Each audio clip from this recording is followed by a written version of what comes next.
Sa ganitong klase ng buhok at ganito kahaba, 1.5 na clipper guard ang gagamitin natin. Ang gusto ni client is ipipade yung gilid.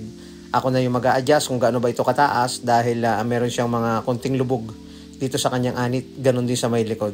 Kaya makikita natin yan after nating gamitan ng 1.5 na clipper guard sa gilid. Yung ganitong klase ng proseso ay hindi mahirap. Madali lang ito, lalo na sa mga beginners. Pwede nyo itong gayahin, pero dapat nag-iingat tayo sa paghagod para hindi mapataas. Dapat laging may konting sea motion, lalo na kapag tumataas na yung paghagod natin para hindi mapasobra yung gagawin natin dito. Tsaka natin in-next yung pag-overcomb para matanggal natin yung biglang pagkanto nito. Importante na maayos yung gupit, smooth lang yung galawan, at makakagawa tayo ng isang gupit na gusto natin. Habang ginagawa natin yung gupit, ay iniisip natin kung paano natin ito pagagandahin. And then, next natin dyan is gagamit tayo ng trimmer. Yung trimmer na ginagamit natin, may ilaw kakaiba to. Ito yung mga bagong labas na clipper na may ilaw. So, linipisan na natin yung pinakang ilalim niya. Nakasiro na yan. Halos parang inahit na. At ito na rin yung pinakang magiging baseline kung saan mag-e-end yung gagawin natin paghagod sa ilalim. Tayo na mag-i-estimate kung gaano kataas lang yung tatanggalin natin na sa ibabang bahagi nito.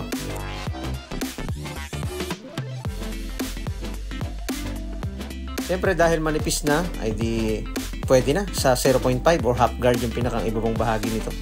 Kunting sea motion lang. Tutok lang tayo sa may pinakang lines at titingnan lang natin yung ating ninipisan para maging mas balanse yung pagkaka-fading nito.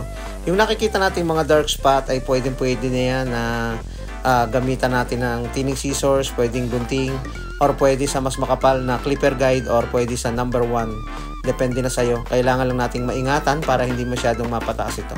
So napakaraming pamamaraan para mawala yung mga dark spot.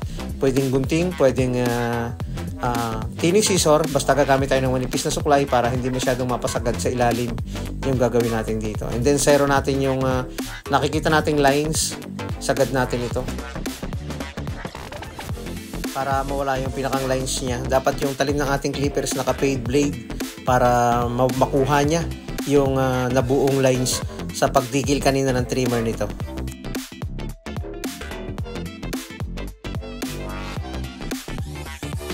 Ganitong galawan lang ito, walang pass forward, wala din itong backward, or wala itong mabagal. Ito yung saktong galaw natin kapag tayo ay nagugupit. Pakanto-kanto lang ng clipper kapag nagbubura tayo ng lines. Ayun, okay na. Hindi na natin pinakita yung kanang bahagi, yung kaliwa lang para hindi masyadong mahaba yung ating video. Sa pagtanggal ng mga maliliit na dark spot, pwede tayong gumamit ng gunting para makuha natin yung mga paisa-isa na namumuong buhok. Ayun, okay na. Dito sa may parting likod, meron siyang konting lubak dyan, kaya hindi na natin tinaasan. Ganyan lang yung pwede natin gawin sa sukat sa may parting likod nito na pagkaka-fade.